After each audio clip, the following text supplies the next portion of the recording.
إن الحمد لله نحمده ونستعينه ونستغفره ونعوذ بالله من شرور أنفسنا ومن سيئات أعمالنا. من يهده الله فلا مضل له ومن يضلل فلا هادي له. أشهد أن لا إله إلا الله وحده لا شريك له وأشهد أن محمدا عبده ورسوله لا نبي ولا رسول بعده. اللهم صل على محمد وعلى آل محمد كما صليت على إبراهيم وعلى آل إبراهيم وبارك على محمد وعلى آل محمد كما باركت على إبراهيم وعلى آل إبراهيم إنك حميد مجيد. قال الله تعالى في كتابه الكريم: أعوذ بالله من الشيطان الرجيم. يا أيها الذين آمنوا اتقوا الله حق تقاته ولا تموتن إلا وأنتم مسلمون. وقال أيضا في آية أخرى: يا أيها الناس اعبدوا ربكم الذي خلقكم من نفس واحدة وخلق منها زوجها وبث منهما رجالا كثيرا ونساء واتقوا الله الذي تساءلون به والأرحام إن الله كان عليكم رقيبا. وقال أيضا: يا أيها الذين آمنوا اتقوا الله وقولوا قولا سديدا يصلح لكم أعمالكم ويغفر لكم ذنوبكم ومن يطع الله ورسوله فقد فاز فوزا عظيما. أما بعد، معاشر المسلمين sidang Jumat rahimani wa rahimakumullah. Alhamdulillah, segala puji kita panjatkan kepada Allah Subhanahu wa taala yang senantiasa melimpahkan kita nikmat serta rahmat-Nya sehingga kita dapat melaksanakan ibadah Jumat pada hari ini dengan penuh sukacita. Salawat serta salam mudah-mudahan selalu tercurahkan pula kepada Nabi kita, Nabi seluruh alam dan Nabi terakhir, Nabi Muhammad sallallahu alaihi wasallam. Begitu pula bagi para keluarga, sahabat, tabi'in sampai pengikut beliau yang senantiasa melaksanakan ajaran-ajaran beliau hingga yaumil akhir. Ma'asyiral muslimin sidang Jumat rahimani wa rahimakumullah. Tidak lupa pula tidak patut pribadi mengajak kepada kita semua agar senantiasa selalu memperbaharui keimanan dan ketakwaan kita kepada Allah Subhanahu wa taala, agar hasil yang ingin kita dapatkan, yakni husnul khotimah, akan kita raih nanti di akhir hayat kita. Jamaah Jumat yang dirahmati Allah Subhanahu wa taala, pada kesempatan yang mulia ini, marilah kita bersama-sama merenungkan salah satu hal penting dalam Islam, yakni berdakwah. Berdakwah dengan tata cara yang diajarkan oleh Nabi sallallahu alaihi wasallam, yakni bil ihsan wal mau'izatil hasanah wajadilhum billati hi ahsan, yakni berdakwah dengan cara yang baik, cara yang bijaksana dan penuh dengan keteladanan. Dakwah adalah tugas mulia yang diemban oleh seluruh umat Islam, tidak hanya bagi seorang ustaz, tidak hanya bagi seorang da'i, bagi seorang ulama, akan tetapi bagi setiap insan muslim yang mana hidup di dunia untuk beribadah kepada Allah dan mendakwahkan apa yang diperintahkannya, maka ini adalah kewajiban bagi semuanya, tentunya sesuai dengan kapasitas masing-masing. Allah Subhanahu wa taala berfirman dalam Al-Qur'an, surah An-Nahl ayat 120, "Ud'u ila sabili rabbika bil hikmah wal mau'izatil hasanah wajadilhum billati hiya ahsan." Allah Subhanahu wa taala berfirman, serulah manusia kepada jalan Tuhanmu dengan hikmah atau kebijaksanaan dan pelajaran yang baik, serta bantahlah mereka dengan cara yang baik pula. Ayat ini memberikan kita petunjuk tentang bagaimana seharusnya kita berdakwah.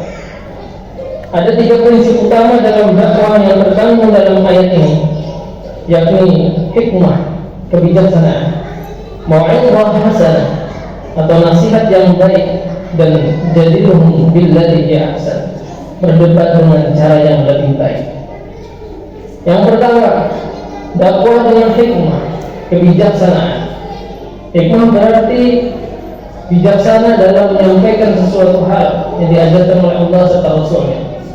Dalam berdakwah, kita dituntut untuk bersikap bijaksana. Hal ini berarti kita harus mampu menyesuaikan pesan dakwah kita dengan kondisi, situasi, dan kemampuan daripada orang yang kita dakwahi, atau disebut dengan mad'u. Tidak semua orang itu bisa menerima dakwah dengan cara yang sama. Adil bukan berarti sama, tapi proporsional. Sebagian orang mungkin memerlukan pendekatan yang lembut, dan sebagian lagi memerlukan bukti-bukti yang rasional yang masuk akal. Seorang dai yang bijaksana adalah yang mampu memahami siapa yang dihadapi dan bagaimana cara terbaik menyampaikan kebenaran kepada mereka. Nabi Muhammad SAW adalah contoh terbaik dalam berdakwah dengan kebijaksanaan.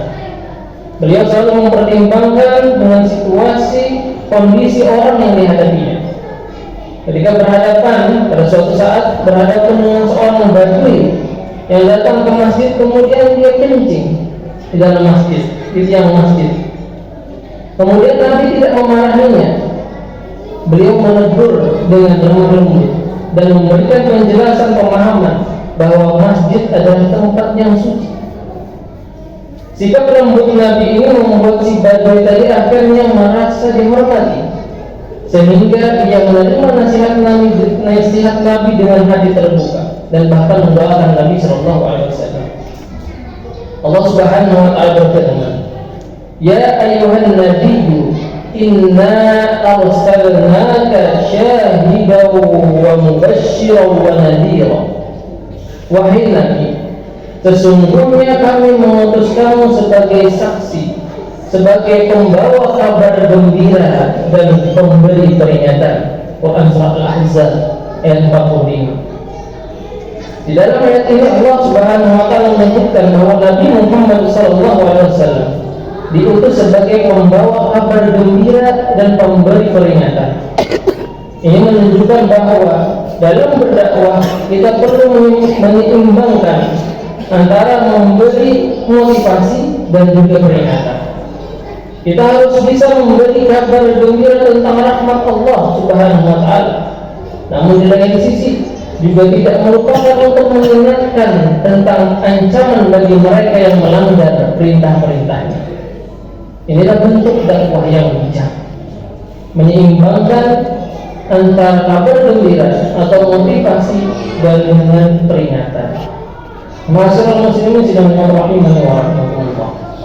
Yang kedua, yakni dakwah dengan mau'izah hasanah atau nasihat-nasihat yang baik. Dalam berdakwah kita diperintahkan untuk memberikan mau'izah hasanah, yaitu nasihat yang baik. Nasihat yang baik adalah nasihat yang disampaikan dengan penuh rasa kasih sayang, tanpa ada unsur merendahkan atau menyakiti hati orang yang kita dakwahi. Allah Subhanahu wa taala sendiri mengajarkan kepada kita di dalam Al-Qur'an bahwa nasihat yang baik harus disampaikan dengan bahasa yang lembut dan sopan. Maka lihatlah bagaimana Allah Subhanahu wa taala ketika memerintahkan Nabi Musa alaihissalam dan Nabi Harun alaihissalam ketika mereka diutus untuk mendakwahi Fir'aun. Allah Subhanahu wa taala berfirman, "Faqul lahu qawlan layyinan la'allahu yatadhakkaru aw yakhsha." Allah Subhanahu wa taala mengatakan, maka berbicaralah kamu berdua, wahai Musa dan Harun, kepada Fir'aun dengan kata-kata yang layyin, dengan lemah lembut, yang mana mudah-mudahan dengan hal tersebut ia akan mengingat Allah kembali, ia akan mengingat dan ia akan takut. Quran Surah Taha ayat 44. Bayangkan kepada Fir'aun yang zalim dan sombong pun yang mengaku Tuhan. Allah Subhanahu wa Ta'ala memerintahkan agar Nabi Musa dan Nabi Harun untuk menggunakan kata-kata yang lemah lembut di awal dalam menyampaikan dakwahnya. Ini adalah pelajaran bagi kita semua, bahwa kelembutan dalam menyampaikan pesan kebenaran adalah cara yang paling efektif dalam berdakwah. Jamaah Jumat yang dirahmati oleh Allah Subhanahu wa Ta'ala. Kemudian yang selanjutnya, yang ketiga, yakni dakwah dengan keteladanan. Jadi billati ahsan, berdebat dengan cara yang lebih baik. Maka di sini diartikan dengan keteladanan. Bagaimana? Keteladanan merupakan bagian penting dalam berdakwah, dengan termasuk di ihsan dan mau'izah hasanah. Seorang dai, seorang ustaz, seorang alim, seorang ulama tidak hanya menyampaikan dan berbicara di muka umum saja, di muka podium saja, akan tetapi juga harus mampu menampilkan akhlak yang baik, menampilkan ucapan-ucapan atau perbuatan-perbuatan yang mana yang diajarkan oleh Rasulullah SAW, menyampaikan dengan cara akhlak mulia. Sebagai contoh nyata bagi orang lain yang melihat dan mendengarkan perkataan-perkataan ketika dia berceramah, ketika dia menyampaikan.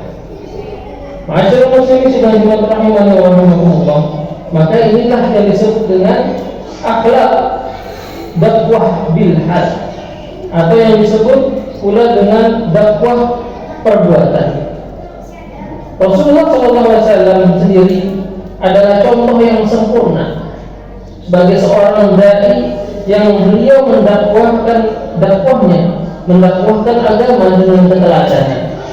Akhlak beliau yang mulia menjadi daya tarik utama yang kuat bagi banyak orang untuk menerima Islam pada saat itu.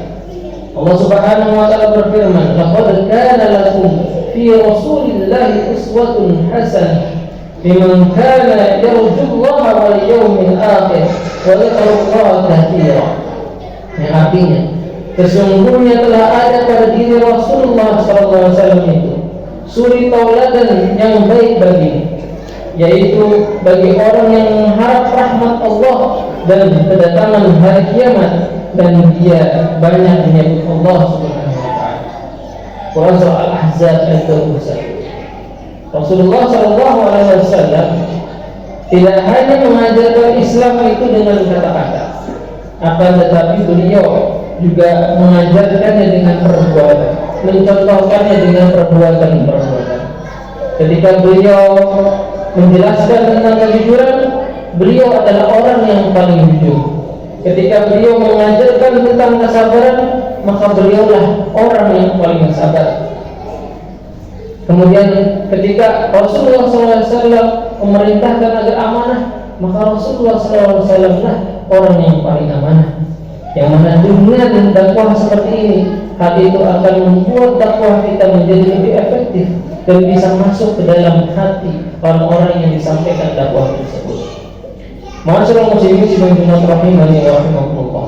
Itulah 3 hal yang menjadi dasar bagaimana kita berdakwah, bagaimana kita menyampaikan agama Allah Subhanahu wa Ta'ala kepada orang-orang, kepada masyarakat luas, sehingga keefektifan atau masuknya ilmu, masuknya nasihat-nasihat itu akan masuk ke dalam hati yang paling dalam. Tidak hanya masuk telinga kanan keluar telinga kiri, tidak hanya ucapan-ucapan yang sampai kepada telinga kemudian tidak akan masuk ke dalam hati. Maka semoga Allah Subhanahu wa Ta'ala memudahkan kita, bagi seorang muslim, bagi kita seorang mukmin, agar mampu mencontoh Rasulullah SAW dalam berdakwah dengan bil hikmah wal mau'izatil hasanah wa jadilhum billati hiya ahsan. Barakallahu li wa lakum fil Qur'anil karim wa nafa'ani bima fihi min al-ayati wa dzikril hakim wa taqabbal minni wa minkum tilawatahu innahu huwas samiul alim. Alhamdulillah rabbil alamin hamdan katsiran tayyiban mubarakan fihi.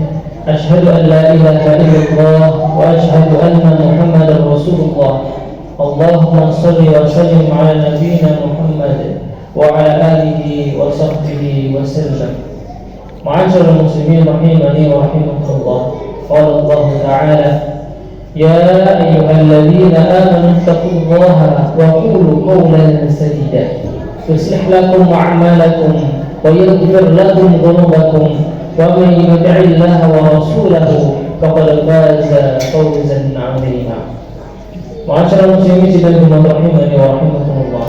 Dalam khutbah yang kedua ini kita berdoa bersama kepada Allah Subhanahu wa taala agar senantiasa membukakan hati kita, melapangkan hati kita, menjauhkan hati kita daripada kedengkian, daripada penyakit-penyakit hati lainnya, sehingga kita mampu menjalankan kehidupan ini dengan penuh kebahagiaan. Dan mudah-mudahan Allah Subhanahu wa taala pada akhirnya nanti mematikan kita semuanya dalam keadaan husnul khatimah. Dan mudah-mudahan Allah Subhanahu wa taala memasukkan kepada kita surganya, surga Jannatul Na'im. Inna Allah wa malaikatahu yusalluna 'alan nabi ya ayyuhalladzina amanu sallu 'alaihi wa sallimu taslima. Alhamdulillah rabbil alamin, wassalatu wassalamu ala asyrafil anbiya wal mursalin nabiyyina maulana Muhammadin wa ala alihi wa sahbihi ajma'in. Allahumma ighfir lil mu'minina wal mu'minat wal muslimina wal muslimat al ahya'i minhum wal amwat innaka sami'un qaribun mujibud da'wat wa ya qadiyal hajat. Allahumma inna nas'aluka 'ilman nafi'an wa rizqan thayyiban wa 'amalan mutaqabbala.